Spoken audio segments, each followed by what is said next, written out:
Welcome back, everybody, to Mechanics of Poetry. This is Season 2, Episode 11, as represented by these two fingers, Season 2, Episode 11. Okay, good enough. As you know, in every episode, we take a look at 3 poems by a poet.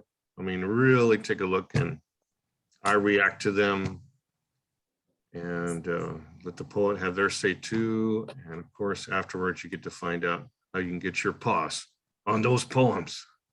Today's poet is J Martin Strangeweather. He's in the house. So I'll give him a chance to say whatever he wants before I bring up the first poem for him. Go ahead. Hey everyone, whoever everyone is. I'm glad to be here. I'm thankful that Don does such things. This is a really cool project he's got going on here. Thank you, sir. With that happy idea, let's get into the first poem. Oh, yes. From happiness to other weirder things. Like the tears of Osiris. Okay. Here, I think that's a little larger. There you go. Oh, what's that circle doing there, man? See if I can get rid of that circle. Bink. Yeah. I got my own copy. There we go. Perfect. Yeah, just so people can see it. It's going to go on YouTube, and I try to remember to keep it size that Kaloki could read it. Okay. That's my standard. Go ahead, cool. Sir. So this piece is titled Tears of Osiris. Take one fundamental thread of creation and stretch it across eternity, laying out the tripwire. Then wait patiently. It might take an infinity or two, but something will eventually come along and spring the mechanism, triggering the formation of a universe. Allow the newly formed universe a fraction of a second to cool. Then strain the leftover matter from the antimatter, regulating gravity. Adjust the frequency setting until you find a stable quantum of electromagnetic action. Settings may vary from universe to universe.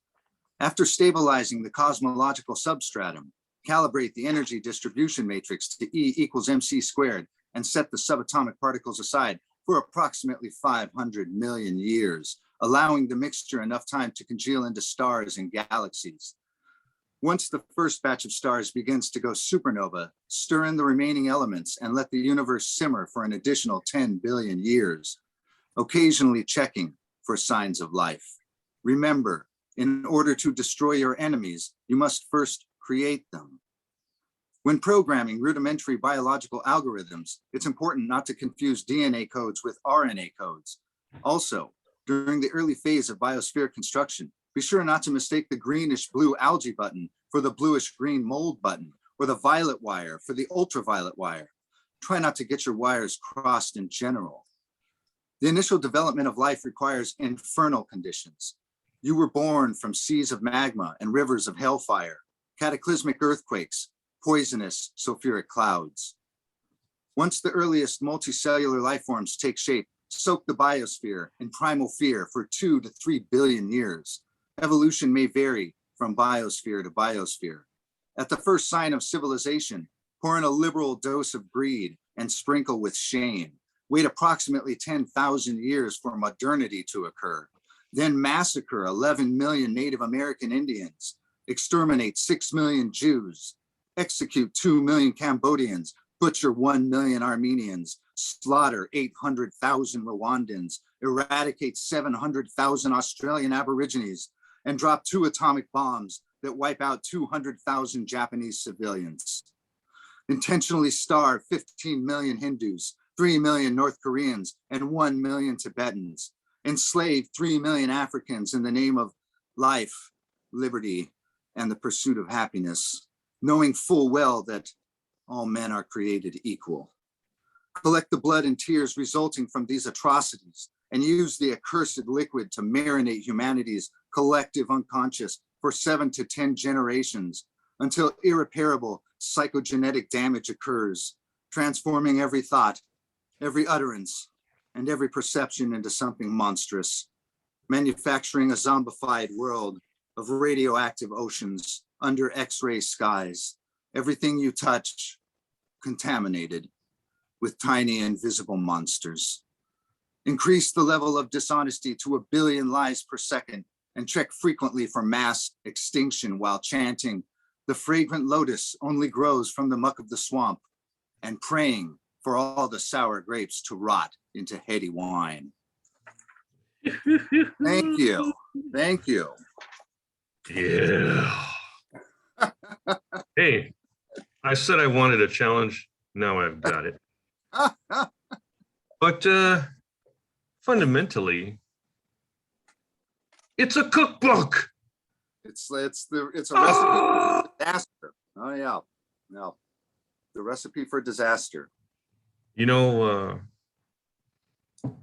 your talent is almost unique on this planet. There's only one other poet I can think of. Wow, thank you. Anything like your capabilities. Maybe you heard of him, Rich Ferguson? Oh, I love Rich Ferguson. Yeah. He was just a feature for a year-long poetry project that I'm doing in Santa Ana. He's this week's featured poet, actually. So go Rich. Yeah, he rocks. Yeah, he is one sharp tack. Oh my God. If I had 1/10 the brain of him. Woo! Okay. Meanwhile, back on the planet Earth. I only really have maybe 3 things to say about the poem other than that, you know, I just thoroughly enjoyed it. Thank you. Number 1, as a descendant of Edgar Allan Poe, you're a master of, yeah. In the poetry world, you're a descendant, we're all. For sure. Oh, yes. Descendant of Edgar Allan Poe, because he was the original vocabulary master. The poet who could throw in a couple of words there that you maybe you didn't know, or just words that show, you know, you got a vocabulary. And thank you, Don. You don't overdo it. You know, it's a good thing not to overdo unless you're purposely overdoing it, right? All things are possible in poetry, but here it seems quite natural. And one of my favorite words like that, the ones that make teenagers scratch their heads if they never heard it before, is congeal. Right? Because another thing I've always been told about poetry is that you want to have strong nouns and verbs, and congeal is a very strong verb. Yeah, right. In a way, we're always congealing. Knowledge is always congealing into us. Our sensory experiences are always congealing. Yeah. Some people have a problem with that. That's too bad. That's too bad, because the world should be congealing. That is the great plan. I think until those 2 galaxies collide about 3 billion years from now, that's going to be a bit of a problem. I just finished watching a drastic congealment. I was just watching on YouTube some video. You know, they pop up the videos for you to choose from, and this one, I think it was called the channel is called F of N or something. I'm sure that is something mathematical, scientific, F of N. And he was basically showing galaxies, and then he casually mentioned that our galaxy is going to be colliding with Andromeda in about 3 billion years, and there could be casualties. Yeah. 3 billion years. I don't think we'll have our act together by then. Yeah, I hope we do, because if we don't, we're goners. Yeah, well, we might be goners if we don't get our act together in the next 100 years. Yeah, amen to that. I mean, if you believe in reincarnation as scientific fact, then we got to really get it on the ball, quick fashion. And let me get back to the poem, because you also mentioned something here that is really topical. Did you mean to be so topical? Check this out. It's about right about here. I'm in control of the poem. Yeah. It says, when programming rudimentary biological algorithms, it's important not to confuse DNA codes with RNA codes. So when did you write this poem? Are you prescient?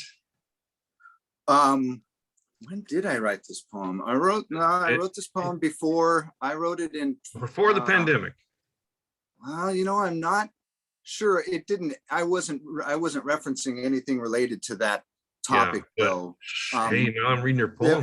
This was written right around the same time, though. So it's you never know what kind of information congealed into my subconscious and then came out. It might have filtered in, yeah. Because It wasn't a conscientious decision. It's a fun thing. I'm enjoying it in the poem. It's a fun thing. It's just like, wow, how topical can you get? Because that's the great debate right now, DNA versus RNA. I would definitely say, no, it must have been COVID times, but that particular line wasn't relating to anything. But the spirit of the piece is definitely a cry out because of the circumstances that have happened in the last couple of years. So the piece is definitely. I'm a member of your church. Thank you, Brother Don. And finally, my third note was toward the end. Let's see, where was it? Oh yeah, the penultimate line. No, that's not the penultimate line. It's the penultimate line of the first page. It says, until irreparable psychogenic damage occurs. And so psychogenetic, see, I even said it wrong the first time I said it. Psychogenetic, that's a word I tripped on in a very happy way. Yeah. Maybe I've never seen that word before. That word is almost psychedelic. It's almost a psychedelic word. Precisely. Yeah, all right. So I like to think everybody who reads this can understand it. I really do. So I wanted that piece to come off like it was a wall, like we were confronting a wall of our history. I wanted that piece to be the way it's set up. It's supposed to be this impenetrable concept that somehow we have to get past. So. And you said your best line for last, or I should say quoted line. The fragrant lotus only grows from the muck of the swamp. Let's hope that all of this translates at some point to growth, to learning, to a better mindset. So yeah, the time is now. That's a beautiful ending. Now. Yep. The time is now. On that happy note, I'm going to ask you to read the second poem. I'm ready. Are you ready? I got it.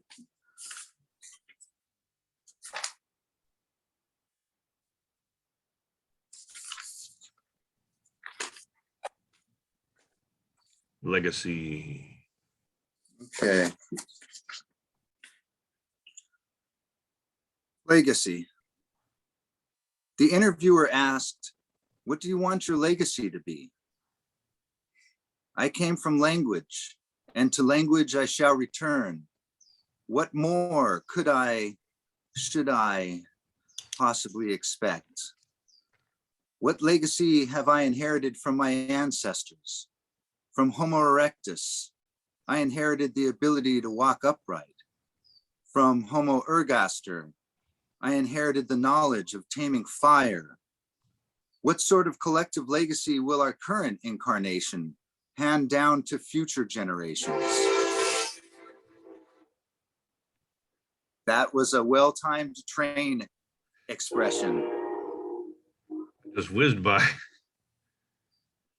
I live on the wrong side of the tracks. That's not part of the poem. Okay. I once lived close to a train track.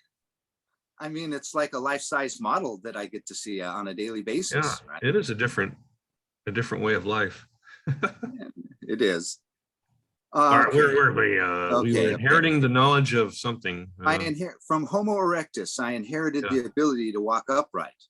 Yeah. From Homo ergaster, I inherited the knowledge of taming fire. What sort of collective legacy will our current incarnation hand down to future generations? 1,000,000 years from now, a mere 10,000. Many can't even imagine how the human race is going to survive the next 100. Put simply, I hope to give back more than I have taken, but I'm worried this is impossible without a radical shift in my consumer behavior. Mm. On a less altruistic note, I would like to be remembered as the poet laureate of the surreal, the bizarre, the poet laureate of forgotten deities and secret passageways. Or how about the poet laureate of failure? That's more honest. The poet laureate of loneliness, maybe the poet laureate of worming paranoia, of madness used as a tool. The poet laureate of delusion, hypocrisy, and the 7 deadly sins. Wouldn't it be nice if after my eventual assassination, someone erected a statue in my honor? Not too tall, 10 feet would suffice, but the statue should be a robot or golem of some sort. The automaton would lumber around the city, fixing potholes and rescuing cats stuck in trees. Perhaps the automaton would start a book club. Or maybe the mayor could erect a 100-foot-tall statue of me, carved entirely out of soap. My legacy would melt at the first real downpour, cleansing the streets, delicate bubbles rising to the heavens for a passing child's delight. In the untamable, unnameable future, I merely wish, as most folks do, for history's severe lens to cast me in a brighter light than the shadows with which I associate myself. Related to the first poem, you know, in case everybody hasn't figured this out, I like to look at these poems for the first time, if possible. Usually that's the case, unless it's a poem I've seen before, but I like to give a spontaneous response. I like the challenge. And the first thing that hit me on this poem, of course, is that it has a different shape than the first poem. The first poem is, I guess, what you'd call a prose piece, right? Prose poem. Sure, yeah. And then the second poem is in lines, which is a more conventional thing to do. So I'm just curious, in your process, how do you make that determination? Which way you're going to go? Yeah. So, you know, form is function. And for the form of the first poem, I really wanted it to be this overwhelming confrontation. And the second poem, when you break it up into lines like this, in this particular, it creates a type of cadence, and it kind of, I'd like to say it's a quasi-hypnotic property. It imbues the piece with a quasi-hypnotic property. It makes reading it more digestible, I think. The first one is meant to almost scare you. The solid page of words is just supposed to seem daunting and intimidating. This is supposed to be more inviting, except for that middle part that you just brought up, where the whole style changes, where everything about it changes. It's a little interruption. The gigantic aside, yeah.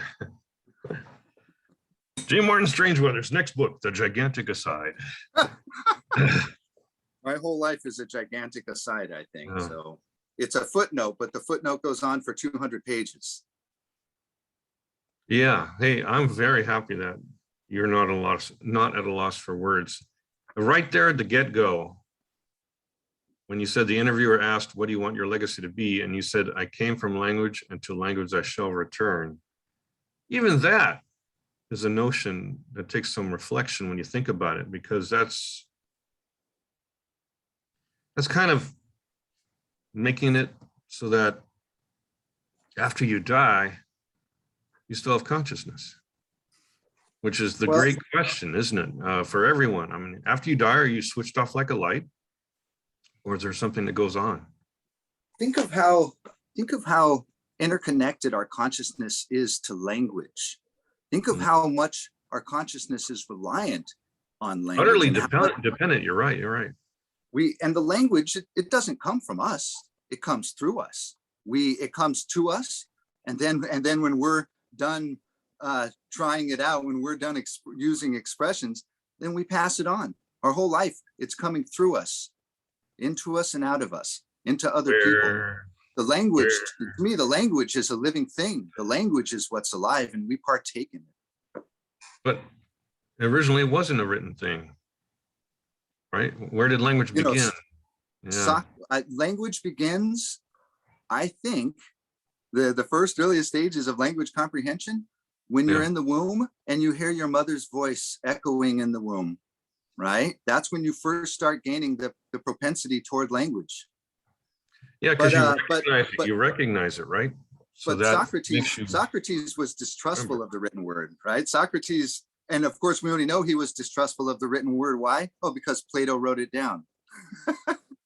I thought language was a joke. It was like somebody came up with something and the other person goes, oh yeah, that's it. That's what we'll call it. Of course, they spoofed that in that comedy that brought Ringo Starr to Barbara Bach. They were in some comedy together about being cave people.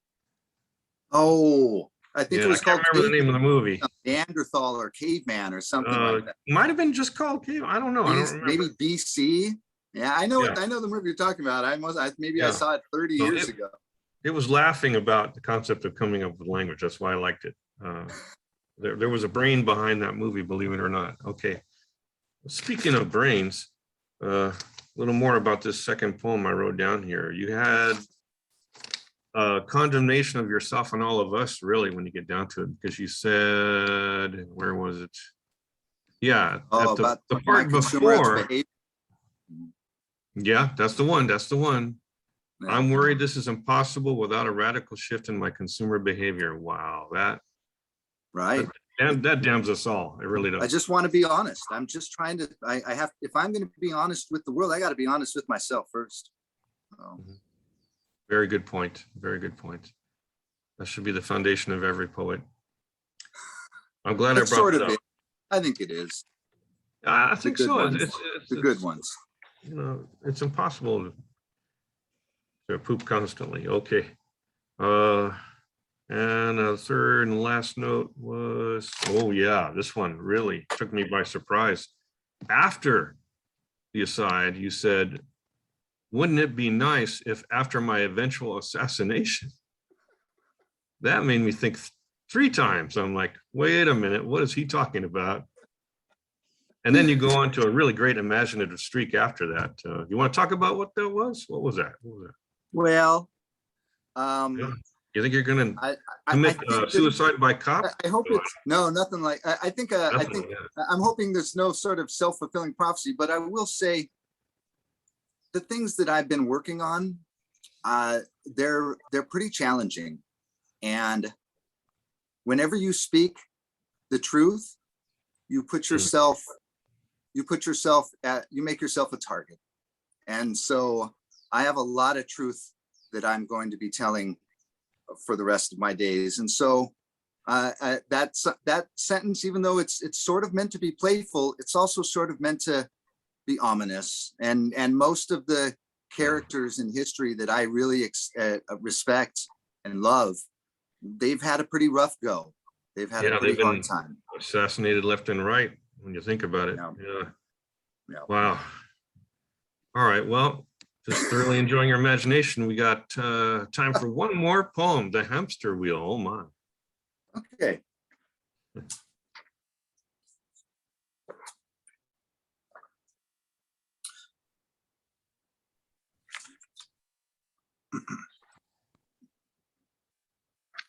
Hamster Wheel. All the movies have already been watched. All the amusement park rides have already been ridden. The races have all been run. The products have all been bought and sold. All the backs have been stabbed. All the books have been written. All the words spoken. All the thoughts thought. Hamster wheel, hamster wheel. Remember a time before stars. You are not these things. You are nothing more than these things. But what could this mean? Your chair is made of eggshells. Your bed is made of salted wounds. Dresser full of Freudian slips and secondhand dreams.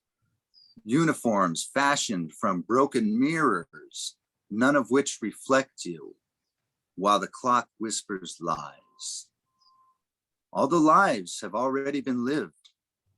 All the gods have already been invented.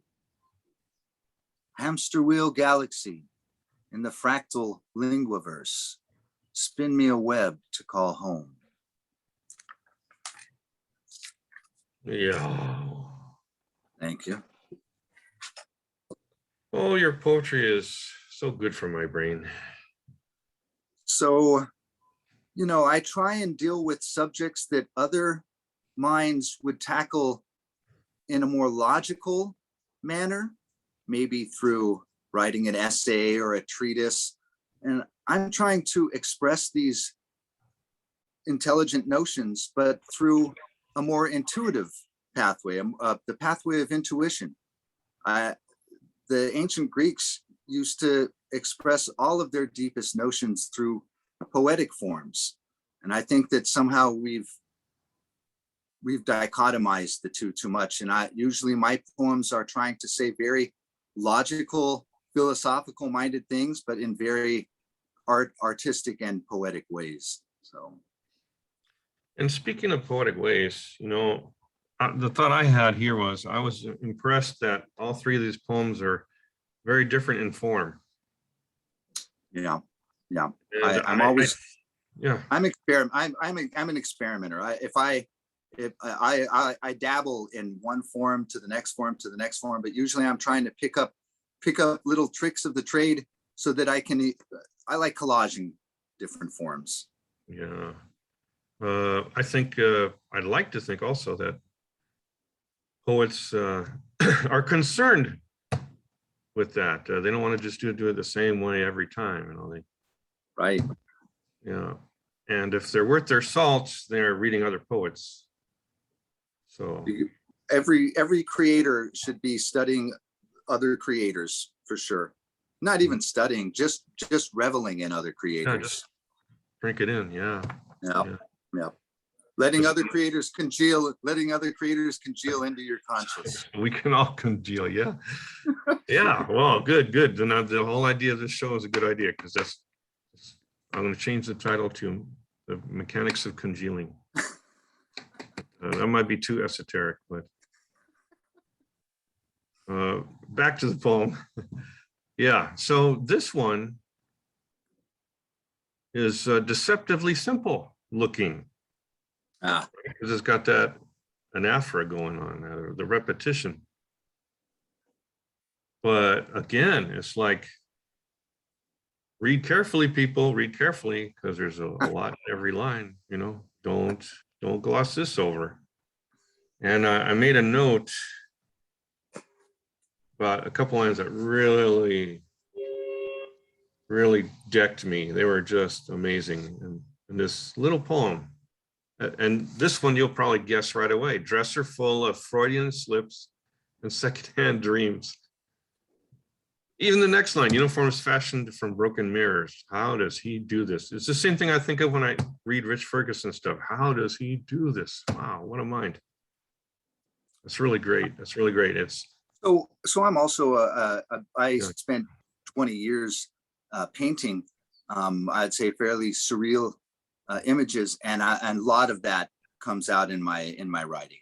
So that's an interesting point, and I believe it 100%. Yeah. It's just I know another thing I like to think is that people are, you know, looking for the poetry they like, or they are looking to discover something. So that, you know, reading your poetry is a great discovery. It's like finding another continent. Wow, thank you so much. How's that? I finally said something repeatable. Which brings me to the end, the near end. Yeah, the penultimate end. The one that dug into me the most, when you said all the gods have already been invented. Oh my Lord. I am a product of that. The Hamster Wheel galaxy. Go ahead, sir. Before I read this poem, we were talking about notions related to reincarnation, and this poem is definitely playing with reincarnation, notions of reincarnation and repetition, but in various ways. Spin me a web to call home. Spin me a web to In call the home. fractal linguaverse. Oh, yeah. Very satisfying, very satisfying. And I can only do 3 poems because I'm trying to be fair to everybody. If I let somebody do 4, somebody else is going to say, oh, what can I do 4? You know, so 3. That's it. That's the only rule. All right. So I'm going to take off the screen share before anybody starts reading the 4th poem. And the last thing we need to do, I'm sure there are people like myself who want to get their hands on some more poetry by J Martin Strangeweather. How can they do that? How can they do that? Well, so I don't have, I haven't gotten anything published in poetry. This is a major crime. If you want to read my poetry, I guess if anybody's watching, hit me up to publish a chapbook of my work, because I don't have anything. Yeah. Hey, I want to tell you this right now. I run a press. It's called Four Feathers Press, and I was just going to put out a call today. I want to publish 4 chapbooks by the end of October. I want you to be one of the 4, especially because what you just said. Send me some info. I'm down, and I dig what you do, Don. So I'm down for sure. Okay. So in the future, you can find my work through Don Kingfisher Campbell. Well, not yet. But...